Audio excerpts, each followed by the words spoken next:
Example number 5 sine M X का समाकलन। यहाँ पे एम एक्स का अवकलन हम करेंगे, आंशिक अवकलन। एम एक्स को हम टी मान लेंगे, इसको प्रतिस्थापित करेंगे एम एक्स को टी सी के साथ में, तो इसका हम आंशिक अवकलन करेंगे। आंशिक अवकलन का मतलब होता है एक साइड में, अब यहाँ पे अक्स है वेरिएबल, तो हम अक्स के साथ में यहाँ पे अवकलन कर देंगे। यहाँ पे टी है तो टी के सापेक्ष में अवकलन करेंगे, तो यहाँ पे क्या हो जाएगा M D x is equal to D, क्योंकि एम कांस्टेंट है और एक्स का अवकलन कितना हो गया 1 और लास्ट में डी एक्स, यहाँ पे टी का अवकलन 1 और डी टी। तो यहाँ से हम डी एक्स की वैल्यू निकाल लेंगे ताकि यहाँ पे जो डी एक्स है इसको हम चेंज कर सके डी टी के पदों में। तो यहाँ पे d x is equal to d t upon m आ जाएगा, तो इसको यहाँ पे चेंज करने पे आएगा साइन टी, क्योंकि हम एम एक्स को टी मान लिया, d t multiply by 1 upon m, तो ये हो गया एम 1 अपॉन एम कॉन्स्टेंट है इसलिए इसको बाहर निकाल दिया, और साइन टी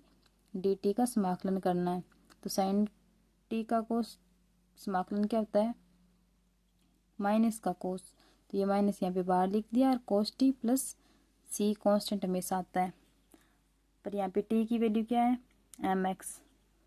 यहाँ पे टी की वैल्यू एम एक्स है, तो ये टी की वैल्यू यहाँ पर वापस रखने पर माइनस का कोस एम एक्स अपॉन, ये फुल अपॉन है, अपॉन में एम प्लस सी, इसका आंसर हो जाएगा। नेक्स्ट क्वेश्चन है 2x sine x square plus 1 D x. अब यहाँ पे साइन के जो थीटा का मान है, कोण का मान, वो देखो यहाँ पे एक्स स्क्वायर प्लस 1 है। अब सोचो कि अगर हम एक्स स्क्वायर प्लस 1 को टी के साथ प्रतिस्थापित कर देते, फिर इसका फिर से आंशिक अवकलन करते, तो एक्स स्क्वायर का अवकलन क्या होता है 2x, और 1 कांस्टेंट है तो कांस्टेंट का अवकलन 0 होता है, इसलिए 2x dx सीधा जाएगा, और यहाँ पे t का dt। यहाँ से हमने अब x dx की वैल्यू क्यों निकाली है, क्योंकि यहाँ पे अगर हम चाहें तो इसको 2x dx की सीधी वैल्यू भी रख सकते हैं, पर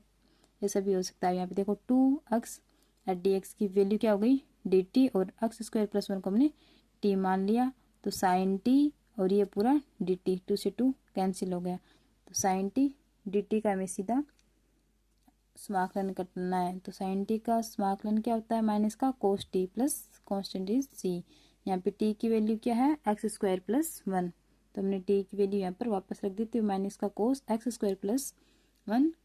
प्लस सी, इसका आंसर हो गया। नेक्स्ट क्वेश्चन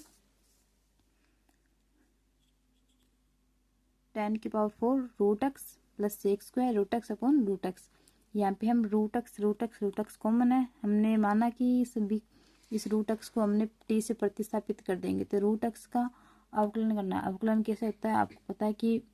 अवकलन का फॉर्मूला होता है कि ये एक्स की पावर एन है, तो हमें इसका अवकलन करना, तो ये क्या हो गया एन एक्स की पावर एन माइनस 1, उसी का यही फॉर्मूला लगाएंगे, तो यहाँ पे क्या आएगा 1/2 एक्स की पावर एन का मान कितना है 1/2 माइनस का 1, तो 1/2 में से 1 गया, क्या बन जाएगा माइनस का 1/2, ये नीचे चला जाएगा, तो ये अपॉन ये बन जाएगा, तो यहाँ पे 1/2 root x d x is equal to d t हो गया, क्योंकि टी का डी टी हो गया। अब 1 डी एक्स ये रहा upon root x, d x upon root x की वैल्यू क्या हो गई ये 2 यहाँ पे मल्टीप्लाई में आ गया, तो डी टी। अब ये वैल्यू उसमें क्वेश्चन में जो हमें दिया गया है उसमें हम ये वैल्यू पुट करेंगे, तो 10⁴ sec square t 2 d t, क्योंकि d x upon root x की वैल्यू हमने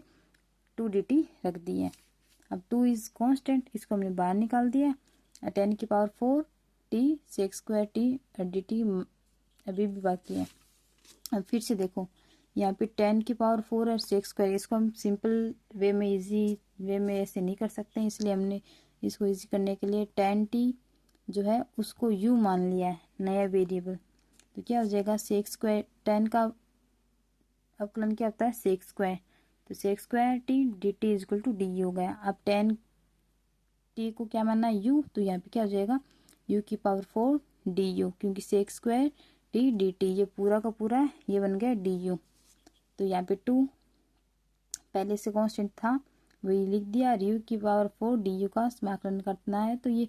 x की पावर n वाले फॉर्मूले से u⁵ आ जाएगा, और 2 मल्टीप्लाई में प्लस सी। अब यहाँ पे u की वैल्यू क्या है 10t, तो हमने यहाँ पे 10 के पदों में कन्वर्ट करके लिख दिया 2/5 10⁵ t प्लस सी, पर यहाँ पे t की वैल्यू क्या है रूट एक्स, तो हमने रूट एक्स रखने के बाद फाइनल आंसर ये हो गया।